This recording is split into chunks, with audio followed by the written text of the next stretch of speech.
if we were editing this show together and not leaving it uncut and raw, I would drop that in, but I can't. I mean, I'll probably cut out me hacking off a cough every now and again. No, It's they fine. love it. They love it. They love the grit and the grime. My hacking cough is like the third best friend. It's like the city in Sex and the City. Exactly.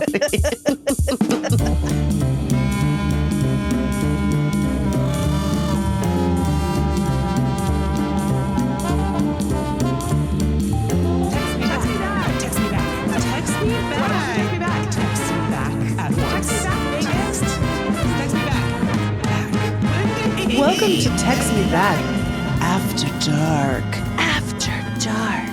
You know it's after dark because we look worse than usual. And some of us look like we just woke up, like literally after dark. That's because one of us did. One of us just woke up 20 minutes ago because last night I went out to the movies and I had 2 beveraginos. And that's enough to knock my ass flat for the entire second day.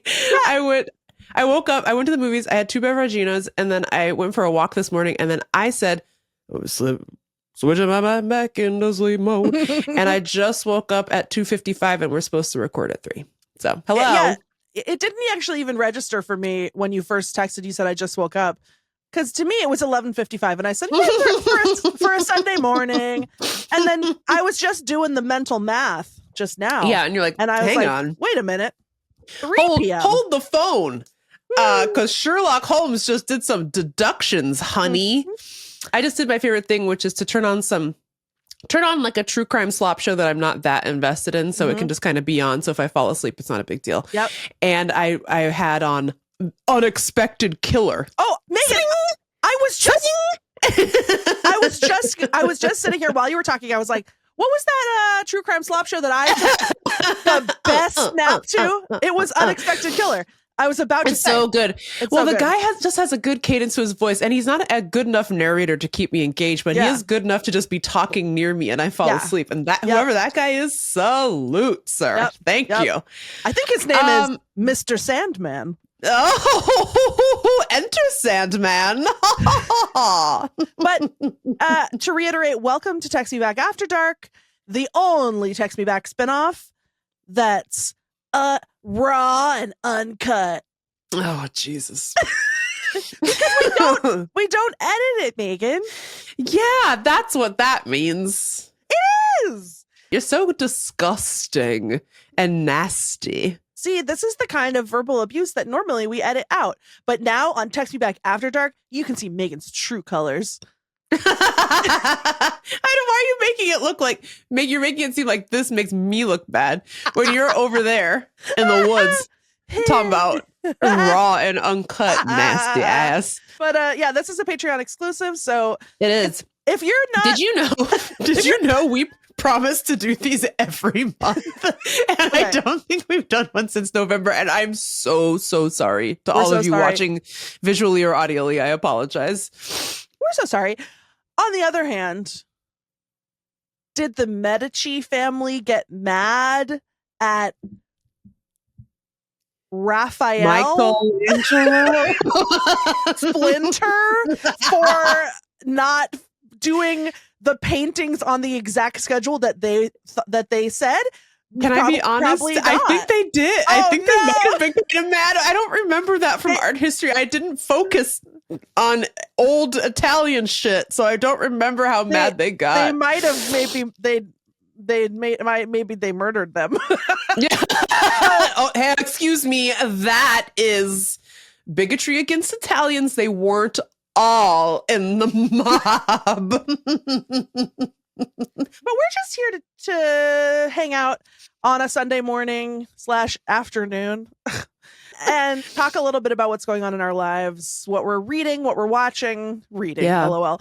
And furthermore, LMAO. LMAO. Not Lamau.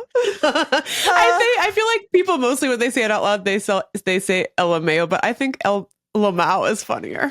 I mean, it's very French, which Lamau. how do you say Lamau? Before I forget, this thing, there's this little bug that's been zooming around the back of my brain that's like, don't forget to say that thing. And then I would say something else, and then I would forget what the thing was. And right now I have the thing. I remembered it. What is it? It's that this morning, Roya. So Roya, for some reason this morning is just bursting with ideas for the podcast. Now, the first idea I'm not going to say because it's for a secret future thing. But the second thing, she was like, you know what you guys should do? You guys should do Text Me Back After Dark for real, where you actually record it at midnight /3 a.m. Roy. Let me stop you right there, my tiny angel. That's actually literally impossible because of the reasonable accommodations I have requested of this podcast, which is no podcasting after the sun goes down. She was so excited. I'm in bed. She was like, I would laugh so hard. It'd be so funny. I was like, you're right. And I would do it. Right. I would do it for the laughs, but Meagan will not. You guys don't understand. There's so much happening. I'm so tired. Here's the thing. That's why I'm sleeping at 3 p.m. on a Sunday. You know, it would probably just be a lot like this. Because like, we're very sleepy now. You know That's what I true. mean? So yeah, it just would disturb my REM cycle more, so I guess. No need to disturb the REM cycle for essentially the same product. Correct. Totally. Well, should we get into it with a little, I don't know, what you consuming? Yeah. Well, eyeball, ear-wise, or food-wise. Yeah. You were just telling me before we started that you just finished an audiobook.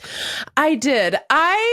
First of all, simply must turn off the frickin' slop and take in a book in one way or another, whether it's reading it visually or audially. You know, I really should get back into books. I got a stack of like 4 books on my nightstand. I know. I have a copy of Kathleen Hanna's book that you got me, that she signed, that I've been meaning to read for like 6 months. And I guess this might be bad. I don't know. I forget how evil Spotify is. I think very, but yeah. I do have a Spotify premium account, and Spotify premium does come with some audiobooks. Now, having a best friend with who is an author, I happen to know that that's, I think, pretty bad for the authors. I want to say, are we allowed to talk about this? One of the audiobook purveyors of audiobook subscriptions, I guess we won't say which one, but it's based in Seattle. Anyway, they like reached out to your publishing company to be like, oh, we're just going to throw in Shrill and Lindy will make 1.000000001 cent per stream. You're welcome. If we don't hear back from you, we'll assume you agree. Yeah. And then your book agent was like, hold the fucking phone. So I assume Spotify, I think about it all the time. So I assume Spotify is the same. I don't know. I'm doing my best to be an ethical consumer. I don't know. I think the whole business model of Spotify is that the artists, if you pay the artists $0, then you get to keep all the dollars. Oh, that's so interesting. It's probably because the tech is so good. So good. They have to reward the boys for making the tech. By the way, if anyone was wondering why the Spotify Wrapped last year was worse than ever before, it's because they fired all the human beings that worked at Spotify that made that good, that made people like it, and let the robots do it, which is why everybody got, you're a pink Pilates pussy ass bitch woman. That's your favorite music genre. Ho. It's like, oh, okay. I liked it when you just told me that I had good taste. Yeah. I don't know what this means. Yeah. So anyway, all that said, so I guess what I'm starting with an apology. I'm really sorry that I want to apologize to Beyonce's mom, Miss Tina Knowles, because that's where I listened to her audiobook. Basically, to finish my thought from 5 minutes ago, I got to get the book in somehow. And so I thought maybe if I switch over to audiobooks, which I think is just as good. You're still getting the info. Yeah. Maybe I'll be more inclined to like quote unquote read/listen to more books. And plus I had listened to all the available case file episodes. I had already been made aware of every possible murder that had ever occurred. Right. So, man, that one, did you listen to that recent one? About Billy Joel? Yeah. The Billy Joel mind control? No spoilers, but. Yeah, no spoilers, but oh my. Sorry, just a really quick sidebar on Billy Joel mind control. I was like, why does it seem so familiar? Why would I know about this? Because the main way I ingest crime is through case file podcast episodes. And then at the end, it's like it was on an episode of Evil Lives Here. And I was like, oh, I watched that while I'm sleeping. That's how I know about Billy Joel mind control. God, well, I haven't watched Evil Lives Here. So because I had that exact thing where I was like, I know it. I know this story. Yeah. A little somehow. Like I didn't I don't know. I really only listen to Case File and watch Dateline. So if it's not on one of those two things, I probably wouldn't know it, although they cover quite the spread of homicides. I will say that. Anyway. People are homiciding a lot. Yeah, well, there's nothing to live for, you know? Yeah, that's true. Everything's so bad. But anyway, the Billy Joel mind control, that was back in the 80s at like the height of Billy Joel's relevance. Anyway, so I switched over to listen to Beyonce's mom's, Miss Tina Knowles' memoir, which is called Matriarch. And it's so good. It's so, and I know I'm like a deranged Beyonce stan, so I was gonna like it. Yeah. No matter what, you know? Yeah. But it's great. Her life is so interesting. You know, she grew up pretty poor in Texas. It like still segregated. She went to like segregated schools. And she also has this very interesting take on when they started to integrate schools after Brown, because Brown, I think, came out in like 1955. And by like 1965, the schools in Texas were still not totally integrated or like integrated at all. And it took a really long time for them to get around to integrating her high school. Like she was about to go to high school and they were like, we're shutting down your high school. And now you have to go to an integrated high school and none of the white kids want to go to the one that your entire family went to. And so I'm not sure exactly how to articulate it, but it's just very interesting to get the perspective of like, actually, this decision uprooted my life and forced me to go spend time with people who hate me and my whole family for the purposes of like improving society. It's like, obviously, you know, no school should have ever been segregated, but the children that we sent into these situations to kind of like undo your great grandparents' societal crime, that was a lot to ask of them. Well, I can't remember. I think it was maybe a This American Life. I read or heard something about this exact thing where like a lot of people who, you know, were sent like, you know, the sort of like, I don't want to say forced. What am I trying to say? Like when they integrated the schools, it's like, okay, we're going to send all these black children to now have like racist white teachers with no cultural fluency who don't care about them there. Yeah. Like, nobody wants them there. It's just sort of like that was crazy. I feel that's like crazy. People focus a lot on like, oh, like the parents and the other students were racist and mean to them, but also just like the institution itself was not equipped to take good care of them. That's correct. And they didn't. And they really, really didn't. And she was very upset too, because the high school she was supposed to go to was like actually a really good school. They had, teachers who had gone to HBCUs. Some of them had PhDs. They had like one of the best drama departments and a really good band. Right. And she was like, now I have to go to the white kids school. And they've like never even heard of like Motown. You know what I mean? It's like, this is crazy that you're making me do this. Well, and I mean, I don't know the answer to this, but I assume Brown v. Board didn't mandate that the integrated schools also hire the black teachers to teach the white students. Please don't be insane. Well, that's why like a lot of them ended up getting bused, because like the idea was like, even if basically it was like, if it was a primarily black school, that school was getting shut down because no white parent was going to send their white kid to a primarily black school. So instead they like dispersed black kids all over the city on buses.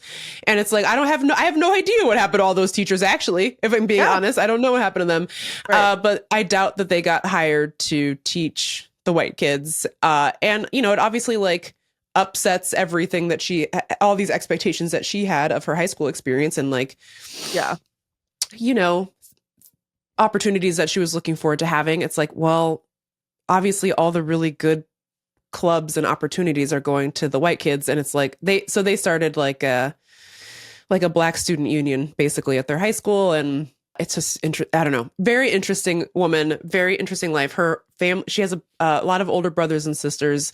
Of course, I'm like listening to this thing. I'm like so enthralled by everything that she's saying. But in the back of my mind, I'm like, oh my God, we're getting really close to, you know, Beyonce being born. I just kept being like, I'm so excited for her to find out about Beyonce. But yeah, Beyonce's born. And then she talks a lot about like the Destiny's Child years and making their costumes and just, you know, a lot of the racism that she personally put up with as she was working with Destiny's Child and the racism that Destiny's Child had to go through. And, you know, it was just like, it's not like things are like, I actually don't think things are better in most ways. And I still think that people probably feel this, but people would just straight up tell them to their faces that they were too ghetto. Like label executives would be like, their costumes are too ghetto and they're never going to be a crossover hit because the way that you, Tina, because she made their costumes herself, the way that you style them is ghetto and like wrong and bad. And it's just crazy because like as a consumer of Destiny's Child at the time, I never once thought that. I never had a thought that like they were even dressed differently than any other pop act at the time. It was like low-rise jeans and like a going out top. You know what I mean? I know. I was just thinking the only impression I ever had, like the only thing I remember thinking about their outfits was learning that Tina made them and being like, oh, that's so cool. Right. Yeah, exactly. And of course, like a lot of the stuff that she made did end up becoming really popular among white people. And she never got credit for a lot of it. Yeah. And then one day she won an award from Vogue, like a fashion award from Vogue. And then the labels were like, I guess we have to stop hassling Miss Tina. Because she got like an institutional, like, you know, stamp of approval, basically. Meanwhile, they're not even right about how the teenagers were receiving the outfits. Well, and she has this really great story in there about how like they became friends with Jessica Simpson because they both got booked to perform Disneyland or something. And even though they were I think they were still a group of 4 at the time, Destiny's Child got this tiny shitty dressing room and Jessica Simpson got the enormous one. And even Jessica Simpson was like, why'd they give me the big one? It's just me. This does not make any sense. Yeah. So they became friends with Jessica Simpson. And then they ended up meeting Britney Spears backstage somewhere. And she was like, Miss Tina, you have to make costumes for me. Like Britney really loved their costumes. And it was really clear that like everybody was really vibing with what Tina was doing, except for like the 60-year-old white men we let pick what music we like. now we let the computer do it, I guess. But I don't know which is better. But anyway. Does Beyonce ever let Miss Tina make her an outfit once in a while now? Because she should. I don't think so. Well, because I think that mostly Miss Tina is like retired. Basically, what this book is about is like her coming into her own over the different phases of her life. Yeah. And she basically was like, I think she had a friend that she had kept in touch with from high school who was just like, well, it must be like amazing to travel to all these places with your family. And Tina was like, you know, you never actually get to see anything when you're on tour. You just kind of like, you go and then you're under the stage and you're dressing everybody and you're making all the costumes. And then her friend was like, that's stupid. Why don't you, next time you go on a world tour, why don't you go have a gander at some sites? And so Tina brought her bestie. And they went on tour and she was like, I'm retired. I'm not helping with the costumes. You should Beyonce hire some different stylists. I can help you hire some people. Yeah. And she said it was difficult to like let go of that feeling of like, oh, I got to go sew the pad into the boob cup or whatever. But she's like, now they have like a little spot for me right in front of the stage where I can just be. And she was like that. And this was like maybe 10 or less years ago, 10 or fewer years ago, where she was like, that was the first time I had ever seen Beyonce perform from the audience. I'd only ever seen her from like the side of the stage, like just being ready to fix someone's outfit. And it was really cute. So now I think that she doesn't really, she did make her wedding dress, and that was in like 2008, but I think she doesn't really do it because she herself is like, I'm retired. I'm just saying it would be cute if she made like one more tour outfit. No, I would love to see it when I see Beyonce on the 4th of July in Washington, D.C. I'm very much looking forward. But the reason I brought this up, by the way, before we started recording, Tina herself reads the audiobook. I can't recommend it highly enough. She's got a sensational Southern accent. It's like a little Texas, Louisiana combo. And man, do I love the sound of it. And she says, oh my God, a lot. And of course, she's like reading out her own. And also this happens in audiobooks a lot and eventually you get tired of people saying, I said. It's like, okay. But they got to do it. But anyway, she says, oh my God, a lot, but she pronounces it like, oh my God. Oh my God, I said. I can't get enough of it. Every time she said, oh my God, I just went, It was like a little blanket. Oh my God, I said. That's your new catchphrase. Welcome to the stage. Text Me Back podcast, new catchphrase. Oh my God. Maybe I'll add it to the media board. That'll be fun. I have a question. Yes. That I've been meaning to ask. Okay. So remember last week, or maybe depending on when this comes out next week, pre-tape Colin show, either this Thursday or some other Thursday, when you said when you didn't remember the Carnation Instant Breakfast theme song. Yes. So I was trying to take the temp on that, so I sang it for Aham, and I was like, you remember that, right? And he was like, yeah. And then he was like, I not like you who didn't even remember Ski Bonkers. Do you remember the fuck is Ski Bonkers? Okay, thank you. Apparently, it was a local Seattle commercial for a ski equipment sale at Olympic Sporting Goods, and it went like this: Ski Bonkers, Ski Bonkers, Ski Bonkers. Which I know because now he's been playing it on the piano all day. now it's a stim in your family. Yeah, for sure. I've never heard that, and you really got to be trying to get one past me because all I did in Seattle from birth to 2010 is watch TV. That's how I feel,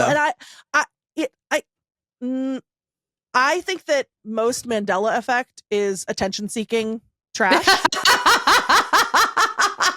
Shut the fuck up. I know.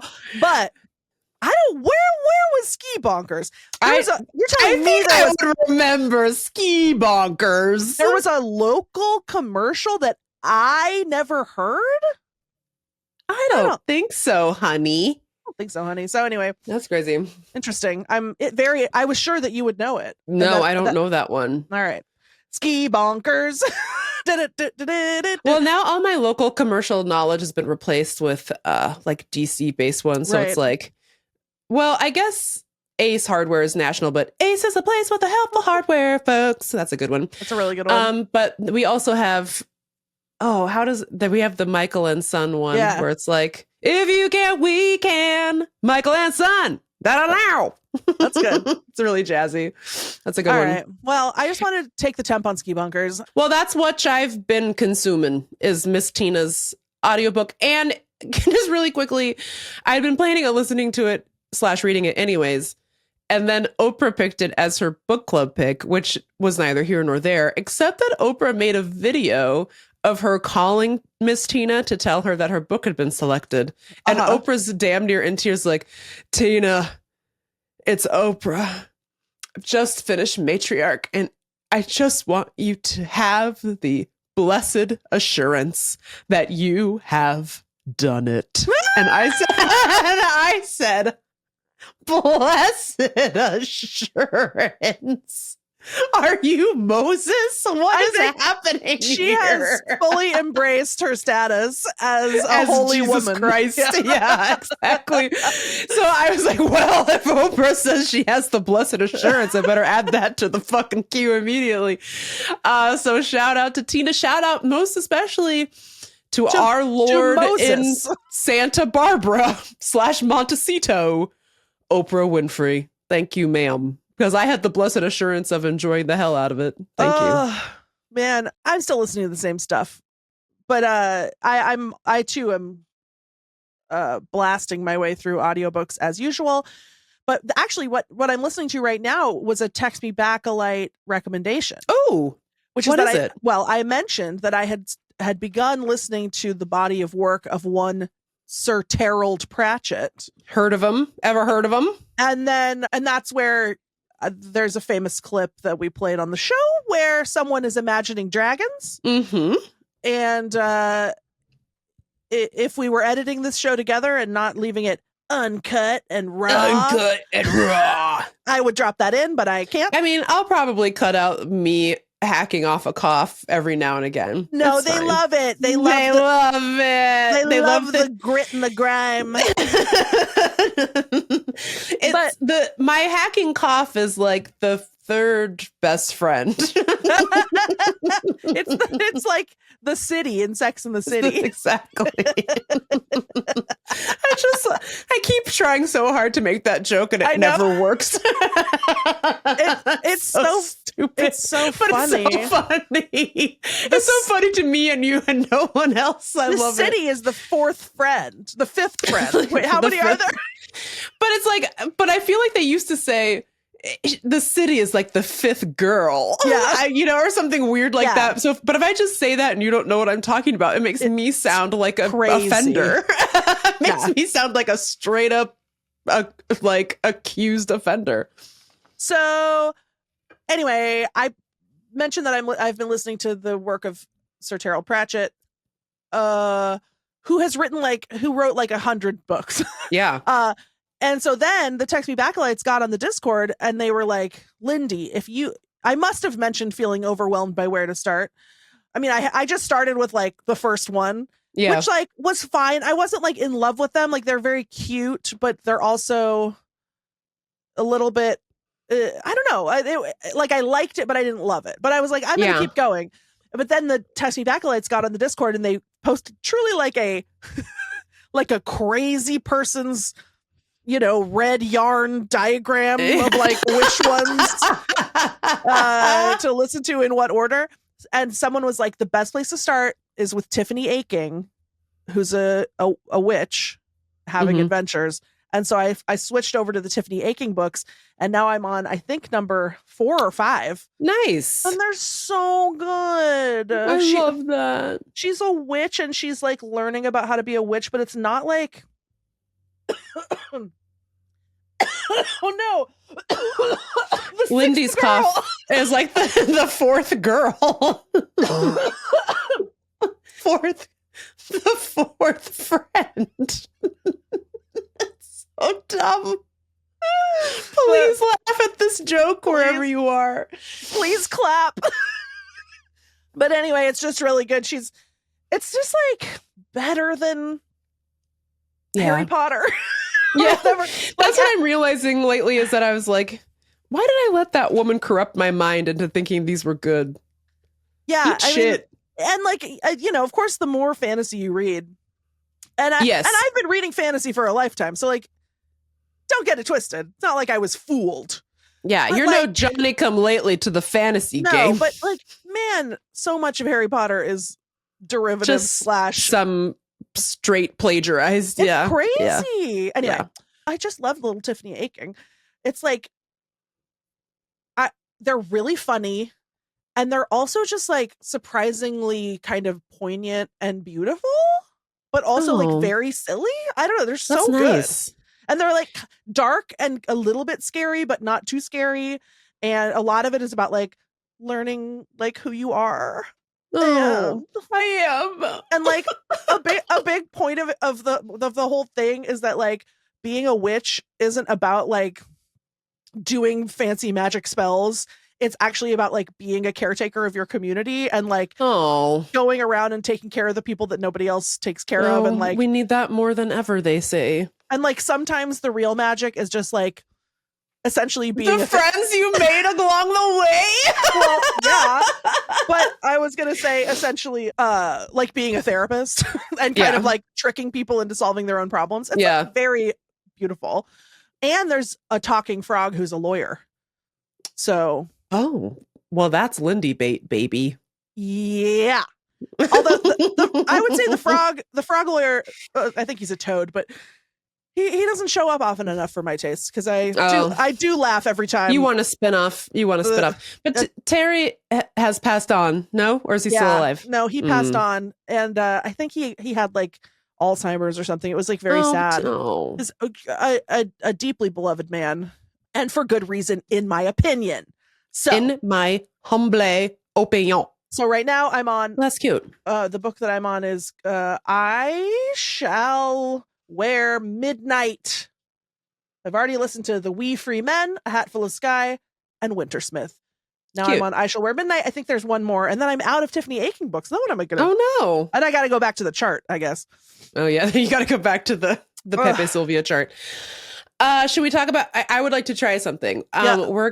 Should we talk just really quick about what we're watching? Yeah. Visually.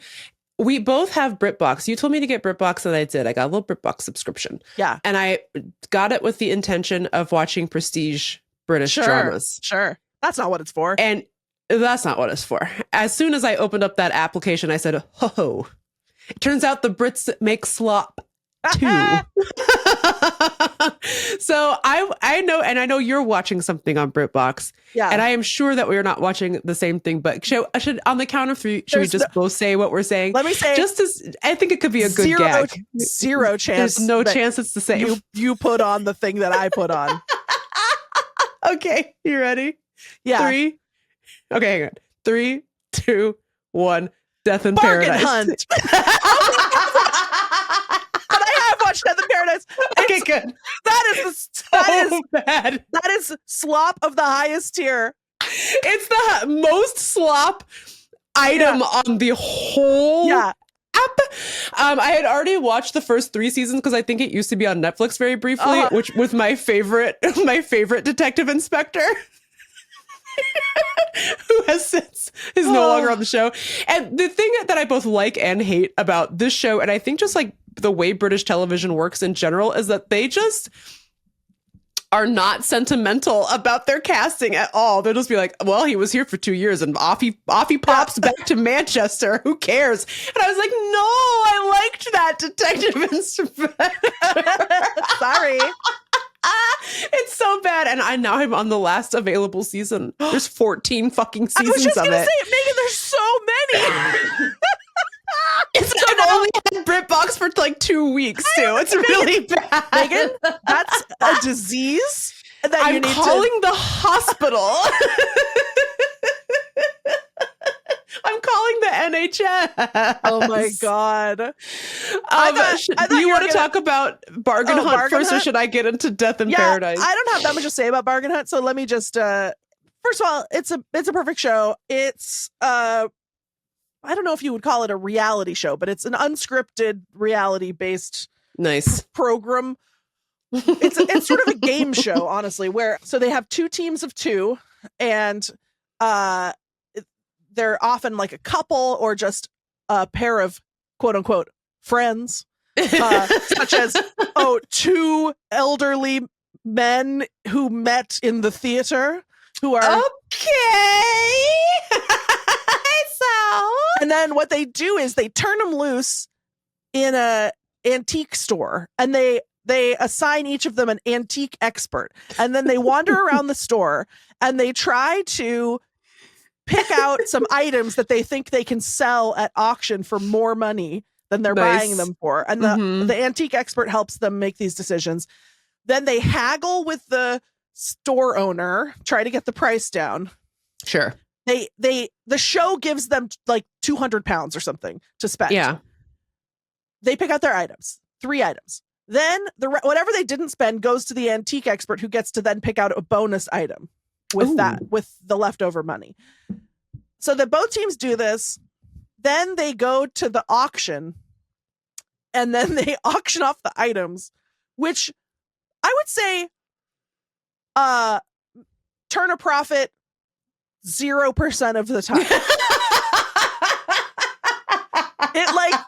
It's so funny because there's 34 seasons of this, and the actual structure of it does not function at all. Great. Because they're Love not going to garage sales. They're going to antique stores where someone has already accurately priced these items. Yeah. And it even says in the Wikipedia, it's like,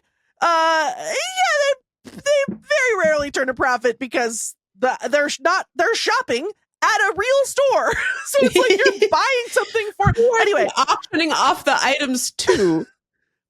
Just some random person who's also there. It's like an official, there are just like antique auctions, I guess. Oh. But it's and then whoever wins, like whoever has like the smaller margin of loss, essentially, I think wins nothing.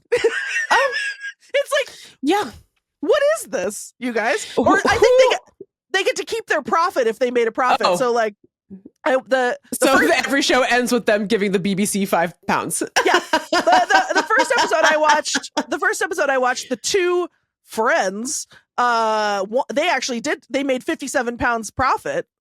Okay, I know, and so I think that was their prize. And plus, it's so rare for anyone to make a profit on all three of their items that they got a little they got a little pin. Oh, I was gonna say they got knighted. Yeah. No, they got a golden gavel pin, which I love. I just feel like in America the people don't let you get away with like a game that's just for fun with a fake prize. Yeah, well, I think the issue is I might be completely making this up, but I looked into it once because I had heard, so there is a Drag Race UK, but they don't win any money. Like the prize is really bad. The prize is like, it was like, it might be different now, but in like the first season, the prize was you win a YouTube web series produced by RuPaul's production company, but you don't win any money. Sure. And I was like, what's that about? And then I noticed that they don't win any money on like Bake Off either. They just get a plate. Stand. Yeah. So I looked into it, and a lot of British reality shows don't give out monetary prizes. Yeah. And it turns out it's because it's illegal, I guess, or banned, prohibited from giving out prizes, monetary prizes on reality shows where the producers have a say in who wins. Huh. So that would be like Drag Race. I assume that's Bake Off as well. The heavy hand of the producer comes in and decides whose croissants were the best or something. Interesting. So maybe something's afoot. I mean, on honestly, Bargain Hunt. I think it's better. It makes it like more pure. I think it's more pure. Yeah, it's a little bit. I think it's like it just makes it seem like. I think that's why everyone's so much friendlier on Bake Off. It's like, it's not like, I mean, your life could change. You could, because a lot of the winners or the popular contestants have gotten to go to like fancy, patisserie school or whatever. Or like release cookbooks and stuff. Yeah, and like maybe get shows. I think Nadia had a show on Netflix for a while too. So it's not like you don't get anything, but it's also just sort of like, well, I'm not winning £1 million if I win this. I just am literally here to make friends. It's literally like, oh, is there something more to life than becoming famous? Like maybe I don't want to be a famous TV chef. I just wanted to win a baking contest. I just want to make my little croissant. I love baking. I love to bake. Dude, is that okay? Is that allowed? The world is sick, Megan. And I love it's diseased. I love these moments when you can see the light shine through. But yeah, I was watching when I started watching Bargain Hunt, and I haven't watched that much of it, but I will say if you need a show to nap to, mwah. But I started watching it and I was like, this is the gayest show I've ever seen in my life. I was like, this is queer cinema. Like like the combination of the host, the elderly best friends, and their flamboyant antique expert. Whew. And I have no proof that anyone of these people is not. I don't know what who their interest where their We interests don't lie. know how they're identifying one way or the other. In fact, We I don't know. looked it up. The host, who's one of the most, let's say, theatrical men I've ever seen, has been happily married to his wife for like 40 years. So sometimes I think these people are Is just... there anything, by the way, this makes me feel like such like Don Draper every time this happens, where you look somebody up and you go, wife, you say? Wife? I feel like such a toad, but it's also like, no, but for real, wife? Wife. I mean, but great. Good for you. Like, good for both of yous. But I was just having such a lovely time because it's not TV made. It's not Drag Race. It's not made for like young, cool progressives. It's like made for old women. It's made for old people who like to find bargains at antique stores. Yes, but there's this. I don't know. I just, there was something very like sweet about it, but so the premise very queer coded. The premise itself.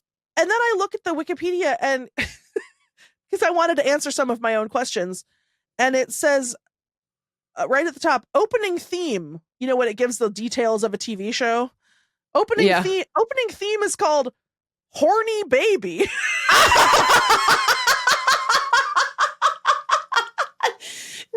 No. Why? No. Pick a different song. Horny baby. Horny baby, you say. Wife, you say. Okay. All right. If you say so. All right.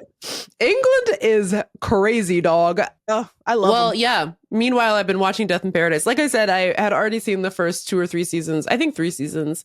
Are you my on favorite. like the part with the guy with Colin from Love Actually? No, I'm well past Way that. past that. So I don't know. The first detective inspector is a gentleman by the name of D.I.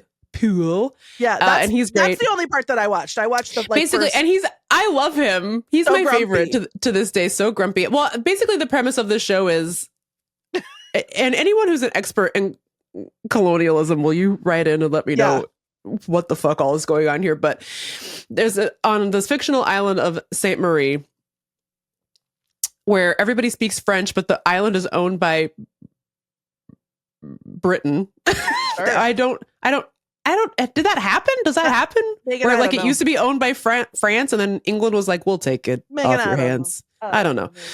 Anyway, so for whatever reason, for the reason of colonialism and imperialism, the people who board and live on the island are not allowed to run their own police department. So they have to bring in a detective inspector from the UK to head up all of their investigations. I do not know why this is the case. They are not allowed to run their own investigations. I'm like, is there no one from the island who's qualified to be a detective inspector? Or you just don't let them take the test? Like, what the fuck? Also, I think it goes without saying that everyone who is from the island is a black person. Yep. And so it's a very odd visual. Yeah. You know? Detective Inspector Poole is white, the whitest. And oh boy, does he hate being there. It's because it's so hot. Which is very pig DNA coded. Very pig DNA coded. And that's why I like him so much. The idea that like, I feel like it's very British to be like, my worst punishment is to be sent to live literally in paradise.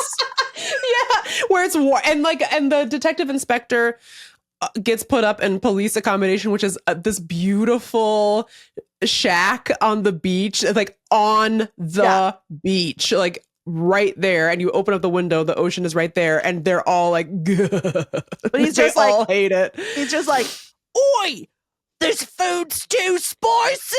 This food's too spicy. What you put in this black pepper? Hates it. So anyway, Detective Inspector Poole leaves on the 3rd season. I will not say what happens, but I remember being absolutely shocked. And as they say in England, I was gutted. I was gutted to see him go. And gobsmacked as well. So then they bring on good old Chris Marshall, I think his real name is, but he's D.I. Humphrey Goodman.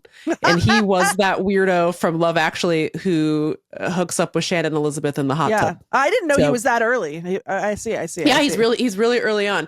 And he says on the island for a good like 4 years or something. And he's a delight. Oh, I hate to say it, but he's an absolute delight. And he's not a hater like D.I. That's Poole. good. He likes to be on the island, although he's always very sweaty. But I don't remember him complaining about it that much. And Can I say, yes, the reason that I know, this is just kind of funny. The reason that I know that he's on it, but I have no idea which season, is because every day I scroll through BritBox and I scroll past 17 different icons for Death in Paradise. Yeah. And, each with a different detective. And I say, well, no, thanks. not today. I get it. I watched. I understand. I understand the premise of the program. But now Humphrey has a spinoff show, which I forget what it's called, but it's called like Return to Paradise, I believe. Seen but that it's too, shot, but it's shot in England because he returned to England for love, you see. Oh. Eddie Hoozle. Then my second favorite DI comes to town. His name, Detective Inspector Jack Mooney. He's from Ireland, and this man freaking whips, and everybody loves him. The police commissioner, Selwyn, who I love so much. Sure. He loves him. Elizabeth, the bar owner / mayor, loves him. Yeah. All the detective sergeants love him. Can I just say, maybe for people who haven't seen it, we should explain. This is a classic cozy mystery. So it's not scary. It's always like he figures out that someone got bit by a lizard. Yeah. And he can tell because they left their scone crumbs near the lizard or whatever, right? You would have gotten away with it with actually literally murder if the tiny top of the pin hadn't popped off out of your pocket next to the victim's body. Yeah.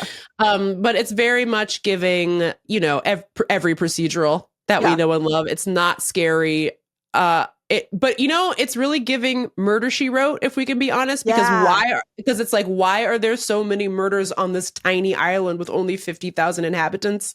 And there's a fucking devastating murder every day. Well, the nice thing is that there's a lot of tourists on this island. So a lot of times British tourists will come and murder their wife. They should on vacation. They should put out some bulletins saying, please do not come here. Please do not come here if you're just planning to do a murder. Excuse me, but the British have a very violent mind. They're not to be trusted. Turn them around at the St. Marie Regional Airport. I can't have that. Actually, can we have a violent and bloody revolution and get them out? And also, why do they keep sending their detective inspectors here? We can handle it ourselves. I feel like the first season, I feel like there's like a grumpy woman who's like his assistant or something, and she's like, she's a little bit just like, why are you here? Which I like. I remember liking that. Like, it's like that's Detective Sergeant Camille, and she has since moved to France to become a detective inspecteur or something, whatever the French call it. Okay, I'm sorry. So anyway, an Irishman. We love the Irishman. He really wasn't on the show long enough, in my opinion, because I think actually he might be my favorite. He was a gas. Yeah. We love Detective Inspector Jack Mooney, don't we, folks? Anyway, that's what I'm saying. Off he goes back to England, of course.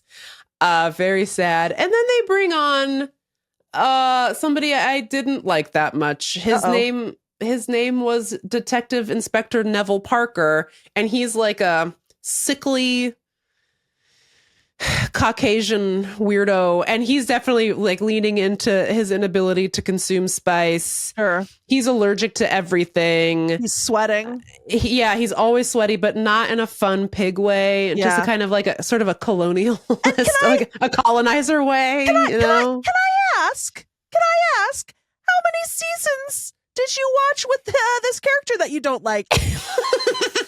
It's not important. He was on the show for so long. He was on it for like 3 or 4 seasons. It's insane. And I watched every last one, babe. Oh boy. But he learns a lot. He grows to love the island, because basically nice.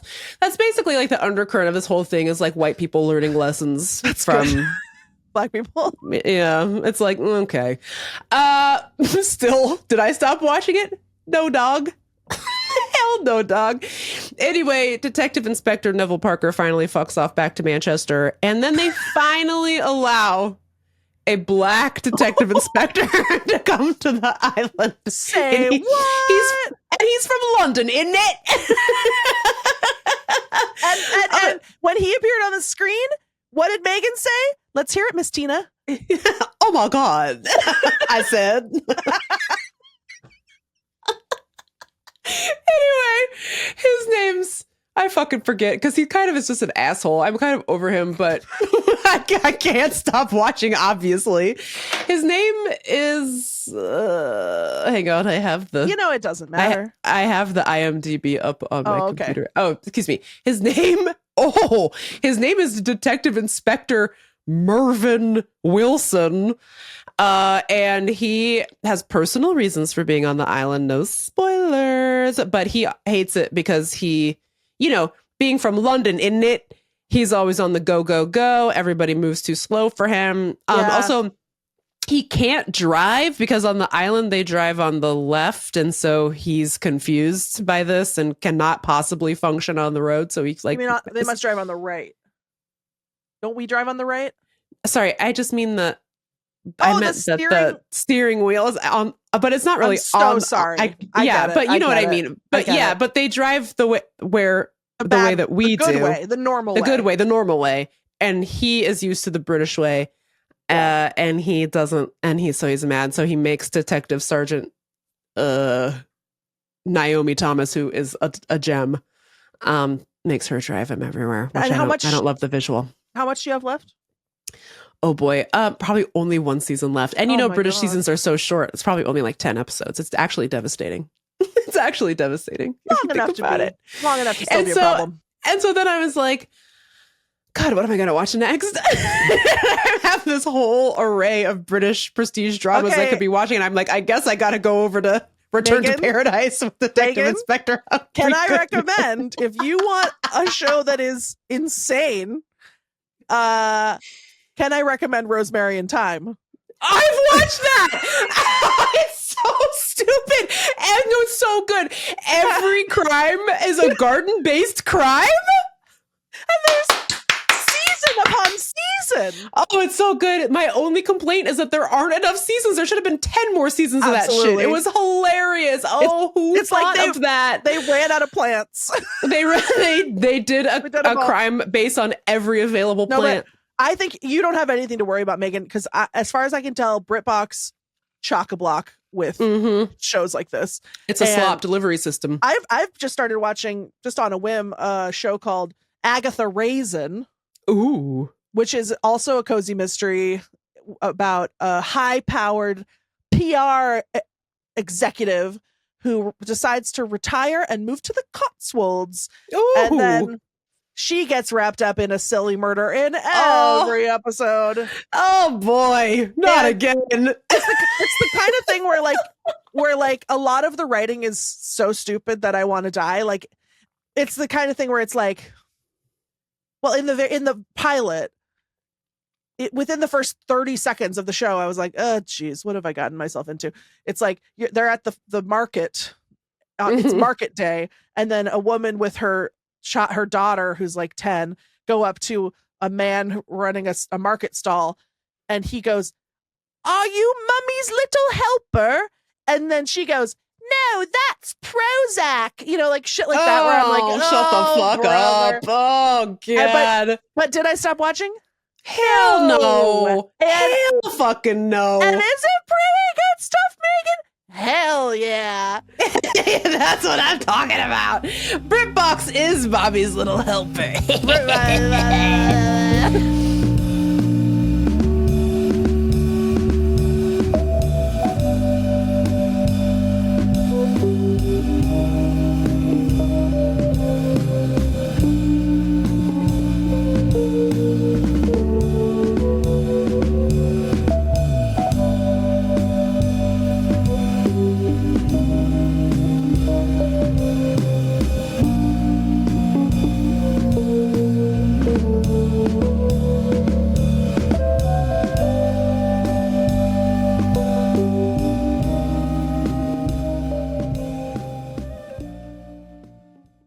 I keep forgetting that we're not cutting any of this out.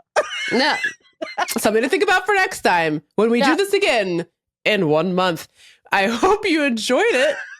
Wait, I have one more question before we go. Yes. I've been meaning to bring this up on the real podcast. I was thinking maybe this is more of an after dark topic. Which is it? Okay. I told you I had some health related oh yeah, you did. I had a health.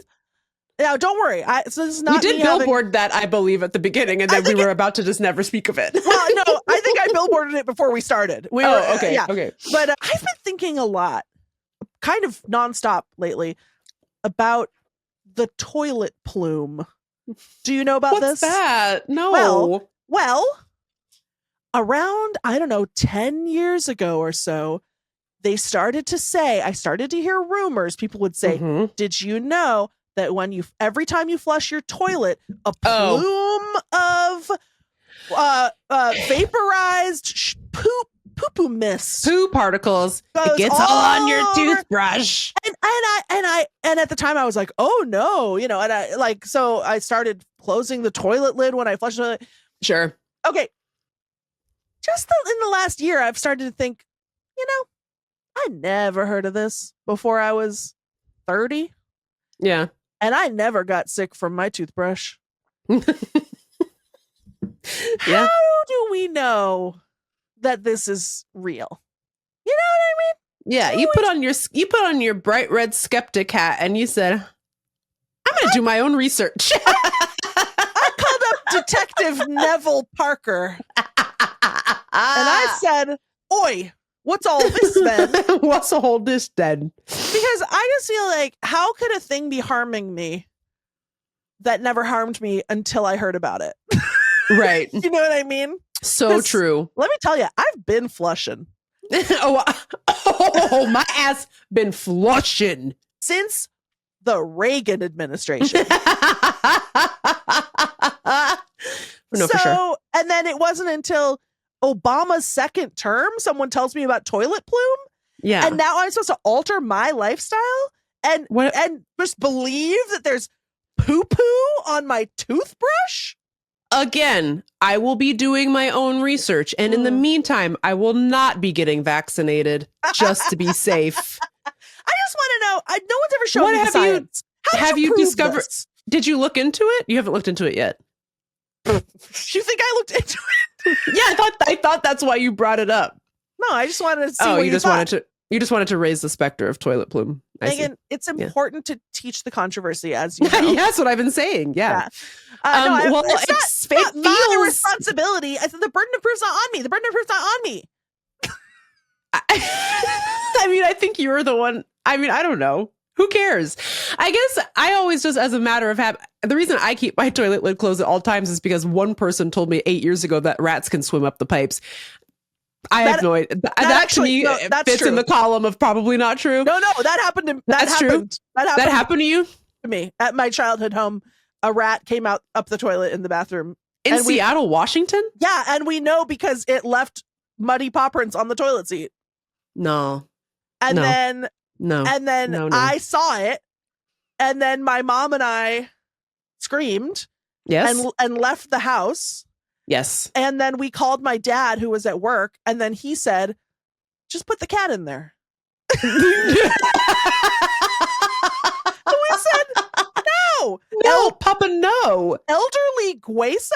I don't think Not so. Gueso. Not on my watch. Anyway, so I just always keep it closed. And it just, to me, that feels probably true. That stuff shoots up into the air. But it's also like, it's probably not going to kill you. I mean, you're in there with it while it's happening and you're not dying. So I don't know. I'm just saying, like, what's worse? Having a little mist, maybe get on your toothbrush, or I have to touch the toilet seat with my hand? Oh, I do it with my foot. Even in my own house, I do it with my foot. Doesn't that create a crash? No, because I'm so glad you brought this up, but no, it does not. Because Adam hated the violence with which the toilet lid would come down.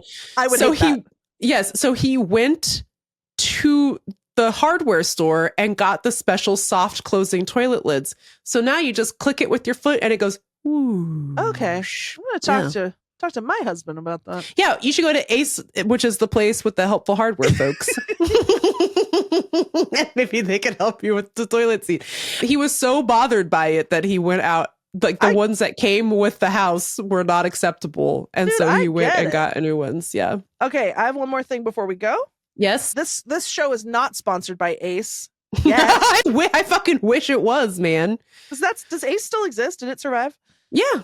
Well, it does in DC, and most of the Ace hardware stores in DC are employee-owned co-ops, so I love to go to the Ace. Up. I love to go to the Petworth Ace whenever I get the chance.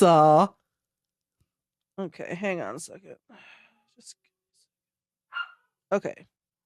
Wait a second. Well, now Marge is the one in the background making noise for once. It's usually Kevin. Ski bonkers. Why is he British? It's Australian. Maybe this wasn't a regional commercial. But is there more than one ski bonkers? It's not playing the song. Hang on. Also, isn't Olympic Sports? I think Olympic Sports is a Seattle company, Definitely, because of the Olympics. Hold on. Not the Olympic Games, Megan. Not the Olympic Games. Don't get it twisted.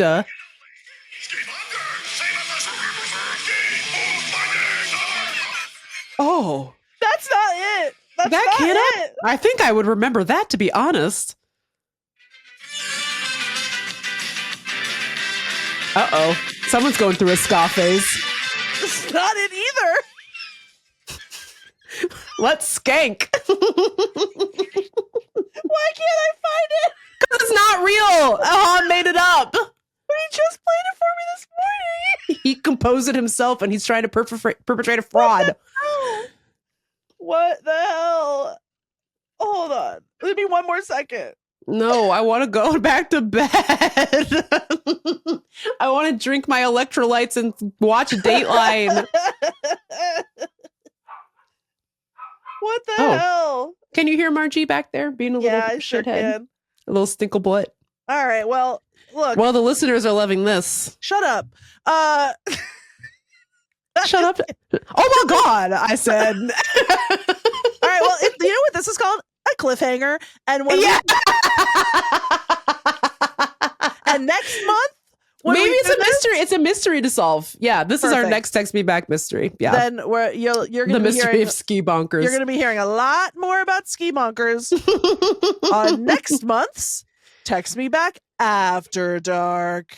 After Dark. And if you have a theme song idea, let us know. Let us know. After Thank you. Dark. Our beloved Patreon subscribers. Oh, before we hang up, I will say, hang up. Why do I always think that the podcast is something you can hang up on? It doesn't make any sense. It's the best friend party phone, Megan. Thank you for subscribing. This is an exclusive for Patreon subscribers. Everyone gets access to this, what you're watching, and eventually audio versions. Only the $12 people, the star-bellied sneeches, get it on the super secret, super VIP RSS feed on your favorite podcast app. So if that sounds like a more convenient way to ingest this audially, go ahead and upgrade, babe. We would love that. Ad free. The more support we get for the show, the more show that you get. That's just basic economics, doll. Look how energized we are by all the people who've signed up for the $12 tier. And you see? we were so energized we came and we did an After Dark. How you like that? I woke up from a nap and rolled over here into this chair and popped off like 12 jokes over the course of the last 1 hour and 3 minutes. What more do you want from me? That's right. Okay. That's right. All right. We'll catch you next month, freakos. We love you. Love you. I'm hanging up the podcast. Text me back. Text me back. Text me back. Text me back.